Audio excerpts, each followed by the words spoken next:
Oi gente, tudo bem com vocês? Eu sou a Lígia, sejam bem-vindos ao canal Gêmeos de Primeira Viagem. No vídeo de hoje eu quero compartilhar com vocês aí tudo o que aconteceu até eu conseguir engravidar de gêmeos. Antes de contar pra vocês aqui todos os acontecimentos, eu queria compartilhar com vocês que eu nunca tive o sonho de ser mãe. Eu sempre me imaginei sendo mãe, sempre achei que em algum momento da minha vida eu gostaria, de ser mãe, eu iria querer ser mãe, mas não era o meu maior sonho, como é o de muitas pessoas. Eu vejo as pessoas falando, qual que é o sonho da sua vida? O sonho da minha vida é casar, é ter filhos e tal. Não. No meu caso, assim, eu sempre falei, em algum momento eu vou ser mãe, vou querer ter filhos, eu acho que a vida pede, mas assim, sempre de uma forma muito natural e encarando também como uma grande responsabilidade. Como a minha mãe foi mãe muito jovem, ela teve eu e minha irmã ali por volta de 15 anos, ela sempre passou para nós, toda essa trajetória sobre todas as dificuldades que você precisa encarar quando você tem filhos num momento de instabilidade, quando você não tá num relacionamento legal. Então minha mãe sempre alertou muito a gente para que a gente fizesse escolhas melhores. Então, eu sempre tive isso. Então, eu queria me formar, eu queria ter minha casa, eu queria estar num emprego legal, para depois pensar em ter filhos. Não é que os filhos atrapalhem, mas na minha cabeça, antes de ser mãe, eu sempre pensei isso. E hoje, eu tenho uma visão um pouco diferente, que eu vou compartilhar em algum momento com vocês, mas antes de ser mãe, eu sempre tive esses marcos que eu gostaria de atingir antes de pensar em ter filhos. Então, no ano de 2020, eu descobri uma doença autoimune chamada tireoidite de Hashimoto, que é quando o nosso organismo passa a atacar a nossa glândula tireoide, que fica aqui na região do pescoço, parece uma borboletinha, e ele fica inflamando essa glândula o tempo todo, por isso o nome tireoidite. E aí, a endocrinologista que estava me acompanhando na época, ela falou que todas as pessoas que têm disfunção na tireoide têm uma dificuldade maior para engravidar. E no caso de conseguirem engravidar, também tem uma dificuldade para manter a gestação. Então a tireoide ela tem uma influência direta no processo gestacional. Essa endocrinologista que me acompanhava, ela disse que demorou 17 anos para engravidar e ela também tinha tireoidite. Então, assim, ela colocou um super pânico na minha cabeça para eu tirar meu DIU e tentar engravidar, aquela loucura. E aí, só que era 2020, pandemia, enfim, acho que não poderia estar mais de cabeça para baixo o mundo, Não era nem a minha vida, no ano de 2020. Então a gente seguiu acompanhando, decidimos que aquele literalmente não era o momento para tentar engravidar. Já no ano de 2021, eu tive uma inflamação no olho chamada uveíte. É muito parecida com uma conjuntivite, só que ela é persistente, ela passa 20, 30 dias e eu já estava mais ou menos uns 40, 50 dias com o olho doendo e estava piorando. Então resolvi procurar um pronto-socorro oftalmológico. Chegando lá, ela verificou que era uveíte, me passou o tratamento, porém ela disse que a uveíte, ela normalmente não é sem causa. Normalmente ela é sintoma de alguma outra coisa que está acontecendo no nosso organismo. E aí pode ser IST, pode ser problema reumatológico, pode ser outras doenças autoimunes. Então ela falou que a uveíte é uma manifestação de uma outra doença que está acontecendo no nosso organismo. Então ela pediu uma série de exames de sangue. Quando eu retornei com os resultados, ela me encaminhou para o reumatologista. Então ela falou, faça o tratamento para o olho, com colírios ali, remédios, mas procure um reumatologista porque aparentemente tem algum problema reumatológico aqui, de acordo com os seus exames. Então eu procurei o reumatologista, conforme a orientação da oftalmo, e ele verificou nos meus exames de sangue que eu tenho um marcador sanguíneo chamado HLA-B27. Vou deixar o nome aqui certinho para vocês. E esse marcador sanguíneo, ele está associado ao desenvolvimento de uma outra doença autoimune chamada espondilite anquilosante, que é uma doença que ataca as grandes articulações. Na época, esse reumatologista que estava me atendendo, ele disse que a doença autoimune, normalmente uma vai puxando a outra. Então ele falou, normalmente você vai ter uma tireoidite, depois uma espondilite e depois lúpus. Então ele falou, é como se fosse uma cadeia de doenças autoimunes, porque é quando tem algum desequilíbrio no nosso corpo e o nosso sistema imunológico passa a reconhecer coisas positivas do nosso corpo como coisas negativas. Então ele vai produzindo diversas inflamações. Para esse caso da espondilite, eu fiz ressonância, raio-x, mais outra série de exames de sangue que eu nunca tinha feito na vida. E aí, a gente verificou que a doença não estava ativa. Então, eu só teria esse marcador sanguíneo, mais a uveíte que estava se manifestando, mas clinicamente a minha coluna estava bem, que seria ali o principal alvo da espondilite. Então, o reumatologista falou, todo ano a gente tem que acompanhar, repetir os exames. Caso você tenha algum desconforto aí fora desse período do check-up anual que a gente vai precisar fazer, você procura porque a gente vai precisar entrar com a medicação. E aí a gente conversou um pouco sobre as medicações e ele falou que o tratamento é feito com anti-inflamatórios, imunossupressores, tem uma série de condutas aí para o tratamento de espondiloartrites. E aí a gente comentou sobre a gestação e aí ele disse, esse é um bom ponto. Como teoricamente a sua doença está inativa, seria um bom momento para você engravidar. Você não vai fazer nenhum tratamento com medicamento agora, então seria legal você engravidar, porque se em algum momento essa doença começar a apresentar outros sintomas, a gente vai ter que entrar com um tratamento mais severo. Então seria um bom momento para tentar engravidar. Mas também em 2021 a gente estava com outros planos, seguimos acompanhando também a espondilite. Então acompanhava endocrinologista tireoidite e reumatologista a espondilite. Já no ano de 2022, a minha ginecologista conversou comigo durante o meu check-up. Quando eu levei, o resultado dos exames, aí ela também acompanha ali as questões de doença autoimune nos exames de sangue.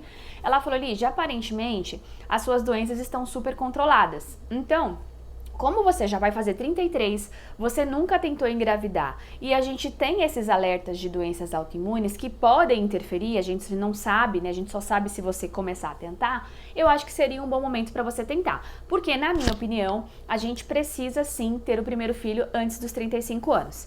Eu sei que tem outros médicos que falam que a gente pode engravidar até 40, 50, de forma natural, mas assim, a minha médica sempre seguiu essa linha, ela sempre incentivou que eu tivesse o primeiro filho antes dos 35 anos, principalmente porque eu sempre falei pra ela que eu queria ter 2 filhos. Então ela falou, vamos tirar esse DIU, no ano de 2023, a gente acompanha durante todo o ano de 2023, se realmente essas doenças tiverem influência, você não vai conseguir engravidar rapidamente. Então a gente acompanha aí durante o ano de 2023, quando for em 2024, caso você não tenha engravidado, a gente passa a fazer exames mais específicos e de repente a gente parte para um tratamento aí de fertilização e tudo mais. Eu já tinha meio que na minha cabeça que eu teria problema para engravidar. Não sei se por aquela consulta com a endócrino que meio que colocou um pânico em mim, eu falei, eu não vou conseguir engravidar, eu vou ter dificuldade, vou ter que fazer tratamento, enfim. Então eu conversei aqui em casa com o meu marido e a gente decidiu então tirar o DIU e ver o que acontece. Em 2023, logo no comecinho do ano, eu tirei o DIU e aí no mês de abril, exatamente 4 meses depois, eu engravidei. Minha irmã chegou aqui em casa um dia do mês de abril e ela cismou que eu tava grávida. Eu falei pra ela, é impossível, o meu ciclo sempre foi super regular, super certinho, está tudo bem. Enfim, esperei até o mês de maio, quando aconteceu o atraso, fiz o teste e realmente deu positivo. Quando deu positivo, eu fiquei assim, sem saber o que fazer, porque eu tinha certeza que demoraria pra eu conseguir engravidar. Então eu já liguei no consultório da minha médica pra começar o pré-natal. Quando eu fiz aquele teste de gravidez, que aparece as semanas, apareceu 2-3. Então, ou seja, eu estava entre 2 e 3 semanas, ou seja, eu estava super no começo da gestação. Mas eu já liguei lá, a minha médica não estava fazendo pré-natal. Aí eu falei pra recepcionista, me marca com qualquer médica aí, porque eu tô grávida, preciso começar meu pré-natal hoje. Enfim, a moça me marcou, no mesmo dia eu fui na consulta com uma médica.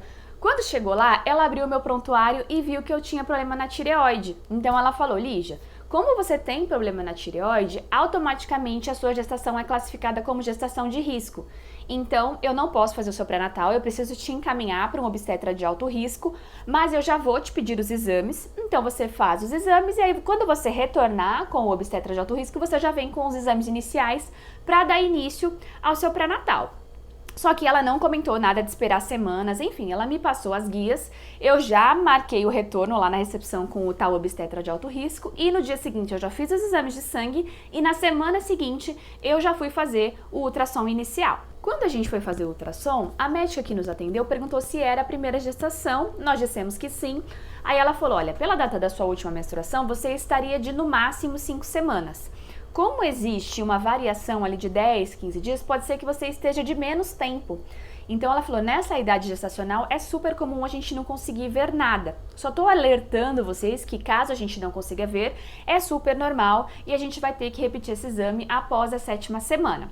Aí ela disse que estava comentando isso pra gente não ficar preocupado e tudo mais, mas que a gente iria sim realizar o exame porque essa variação pode ser para mais ou para menos, então quem sabe a gente estaria de um pouquinho mais de tempo, Enfim, fomos fazer a ultrassom. Chegando lá, quando ela colocou o ultrassom, apareceu essa imagem aqui de um narizinho de porco. Aí ela falou assim, a gestação de vocês foi espontânea? Aí nós falamos sim. Aí ela, calma aí que eu já explico. Aí eu olhei pra cara do meu marido, ficou meio assim, tudo bem. Aí ela falou, olha, aqui é o saco gestacional 1 e aqui é o saco gestacional 2. São gêmeos. Gente, sério, eu só não caí da cadeira porque eu tava deitada, então não tinha como eu cair da maca, mas o meu marido que tava na cadeira quase desmaiou. Porque assim, tudo assim de coisas que poderiam ter passado pela minha cabeça, nunca passou pela minha cabeça que eu seria mãe de gêmeos. Principalmente porque não tem casos na minha família, nem na família do meu marido. Então, assim, nunca realmente passou pela minha cabeça. Eu não conheço muitas pessoas que têm gêmeos, não tenho convívio, né, com pessoas que têm gêmeos. Então, assim, eu nunca pensei que eu pudesse ter. Várias pessoas falam, nossa, o meu sonho é ter gêmeos. Tá assim, gente, nunca realmente passou pela minha cabeça. Já tinha passado tudo relacionado à maternidade, desde que eu tinha descoberto a gestação, mas que seriam gêmeos de forma nenhuma. Enfim, saímos de lá com aquele misto, né, de ansiedade, medo. Nossa, assim, é um misto de sensação, assim, muito engraçada. Borboletas no estômago, dor de barriga, ânsia de vômito, enfim, é muito doido mesmo, porque a gente nunca tinha pensado nessa possibilidade realmente. Na semana seguinte, a ultrassom já tinha marcado o retorno com o obstetra de alto risco. Quando chegou lá, ele perguntou o motivo da gente ter sido encaminhado para ele. Nós informamos que era devido ao problema na tireoide, mas que a gente tinha descoberto que eram gêmeos agora. Aí ele falou, qual que é a data da última menstruação? Falei, ele falou, posso dar uma olhada no exame? Ele fez uma cara meio de dúvida. Aí a gente mostrou os exames, ele falou, olha, não quero desanimar vocês, mas aqui no exame tá aparecendo que o embrião não foi identificado. Então, quando o embrião não é identificado, a gente não pode nem dizer que existe uma gestação, quanto mais de gêmeos. Então, ele nos explicou que é super comum acontecer a gestação, né, o óvulo ser fecundado, mas que muitas vezes o embrião ele não se desenvolve. A própria natureza, ele usou até esse termo, ele falou assim, a mãe natureza aperta um botão e esse saco gestacional, ele simplesmente é absorvido. Ele falou, no caso de vocês, aconteceu que vocês descobriram a gestação super recente e aí vocês já receberam esse monte de informações num período muito curto. Mas normalmente, as mulheres vão descobrir a gestação aí já na 7ª ou 8ª semana. Então ele falou que aí é quando já dá para ver o embrião, a gestação já evoluiu um pouquinho mais. No caso de vocês, tá super no começo, não deu para localizar o embrião, então a gente não pode nem começar o pré-natal, porque eu não consigo nem determinar a idade gestacional, a gente não ouviu o batimento, então assim, não, tipo assim, não quero frustrar vocês, né, foi o termo que ele utilizou, mas a gente vai ter que esperar aí 15 dias para repetir os exames e realmente confirmar se existe uma gestação e se existe também uma gestação de gêmeos, porque ele disse também que é outro cenário comum. Às vezes fecundam 2 óvulos, né? E aí somente um se desenvolve. Então, tudo bem, fomos para casa, aí já ficamos assim um pouco desanimados, né? Mas enfim, aguardamos aí os 15 dias e repetimos o ultrassom. Aí quando a gente repetiu o ultrassom, graças a Deus, os dois tinham se desenvolvido, aí já deu para ouvir os 2 coraçõezinhos e tudo mais. E aí sim a gente retornou no obstetra agora com a confirmação de que éramos literalmente pai de gêmeos. E aí, na primeira consulta, ele não tinha olhado os exames de sangue, porque como teve essa questão da não localização do embrião, ele nem deu sequência na consulta. Aí nessa consulta, onde confirmou ali através do ultrassom que os 2 tinham se desenvolvido, ele foi olhar o primeiro exame de sangue. Quando ele viu meus exames, ele viu que a minha glicose lá no primeiro exame estava 92. E aí, para a gestação, a partir de 92, já é fechado o diagnóstico de diabetes gestacional. Então, ele já me encaminhou para a nutricionista, porque ele disse que inicialmente o tratamento é feito apenas com dieta. Se não conseguir controlar, aí sim parte para as medicações. E aí ele já me apresentou todos os riscos da gestação gemelar, então todos os sintomas são amplificados, os riscos de parto prematuro, os riscos de afastamento do trabalho antes do período comum.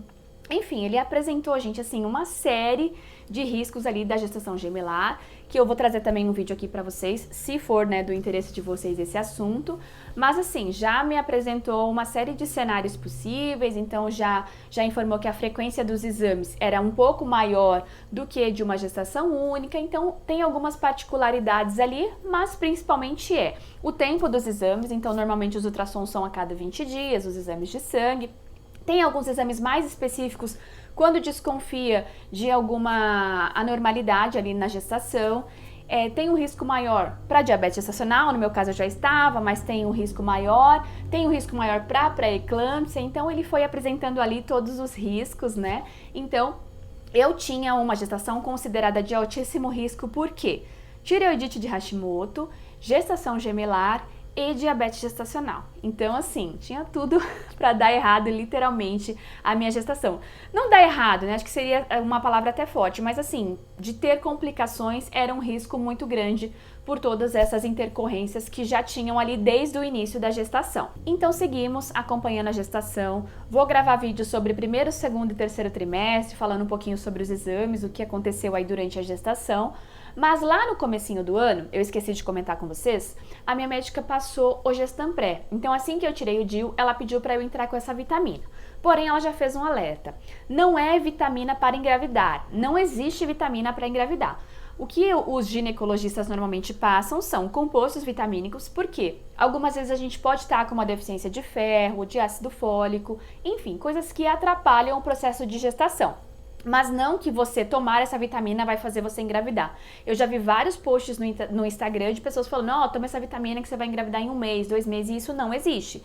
Se você tiver com dificuldade para engravidar por deficiência de vitamina, o composto vai te ajudar. Se você tiver algum outro risco, algum outro problema associado, a vitamina não vai fazer você engravidar. Então, fiquem também atentos aí a essas receitas mágicas de Instagram. Então eu tomei o Gestampré até eu descobrir a gravidez. Quando eu passei na consulta com a primeira médica, ela pediu para eu parar o Gestampré e tomar Regenesis Premium. Eu vou deixar aqui as fotinhos e os preços.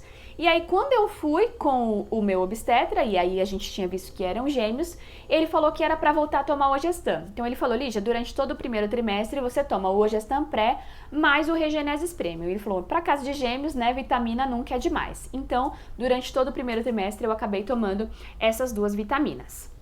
Eu não tomei indutor de ovulação. Uma amiga minha me perguntou, né, o que eu tinha feito para engravidar de gêmeos, falei nada. Enfim, né? Ela falou, ah, não, porque tem algumas pessoas que eu conheço que tomaram indutor de ovulação e acabaram engravidando de gêmeos. Primeiro que eu nem sabia que existia, né, um medicamento para induzir a ovulação, e depois que eu fui pesquisar, eu percebi que esses medicamentos, eles são utilizados em tratamentos de fertilidade.